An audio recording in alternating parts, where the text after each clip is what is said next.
Jadi apa yang terjadi di sana? Yang di hulu Sungai Agam, hulu Deli Serdang, di hulu Tanah Datar.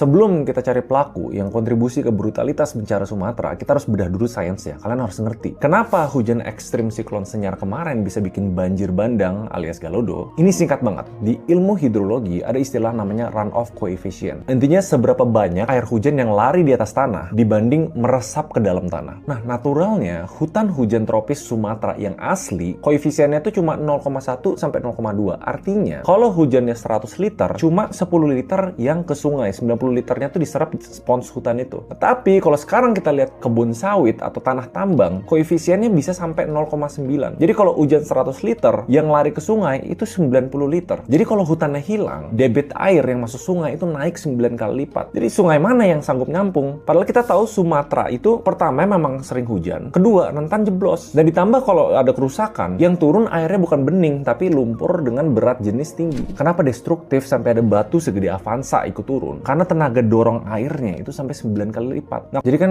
kita harus tahu ya, siapa yang ngubah hutan jadi kebun di hulu sungai. Menurut data audit BPKP, ada 3,3 juta hektar sawit yang ditanam di dalam kawasan hutan secara non-prosedural. Luas itu, biar kebayang, itu setara 50 kali lipat luas DKI Jakarta. Dan pusatnya di mana? Di Sumatera. Riau sendiri punya sekitar 1,8 juta hektar sawit di kawasan hutan. Nah, secara logika hukum, harusnya lahan ini disita negara dan dikembalikan jadi hutan. Karena menurut UU Kehutanan yang lama ya, ini tuh pidana. Tapi pemerintah kita bikin solusi lewat UU Cipta Kerja pasal 110A dan 110B, namanya keterlanjuran. Bahasa pasarnya, pemutihan. Perusahaan yang terlanjur nebang hutan lindung, nggak dipenjara, nggak disita lahannya, cukup bayar denda administratif lalu mereka jadi legal. Masalahnya gini, alam itu nggak bisa disogok pakai denda. Mau lu bayar triliunan ke negara, kalau hutan di hulu itu tetap jadi sawit, air hujan tetap bakal lari kenceng. Fisika tuh nggak peduli soal legalitas kertas. Jadi walaupun denda atau uang itu masuk ke kas negara, banjirnya tetap masuk ke rumah warga. I think yang paling ideal, nomor 1, stop pemutihan di zona merah. Kalau udah ada jutaan hektar di hulu sungai atau kemiringan curam, nggak ada tawar-nawar. Jadi tebang dan hutankan kembali. Karena mau denda triliunan pun, kalau sawitnya tetap di sana, dan kedepannya mungkin ada hujan lagi, banjir lagi, ya alam nggak bisa disogok duit denda. Yang kedua, audit forensik pemilik lahan. Karena mungkin ada yang bilang ini punya petani kecil, tapi biasanya banyak banget cukong-cukong besar itu sembunyi di KTP petani untuk ngejalanin operation ilegal ini. Sita asetnya, balikin fungsinya. Yang ketiga, semua bisnis perhatiin carbon credit dan nature based solution. Hutan Sumatera itu aset. Selama ini kita anggap asetnya itu cuma kayu kalau ditebang atau tanah kalau ditanamin sawit. Padahal ngebiarin pohon itu berdiri tegak, sekarang itu ada harganya. Namanya carbon credit. Perusahaan-perusahaan raksasa di dunia, Apple, Microsoft, butuh offset karbon.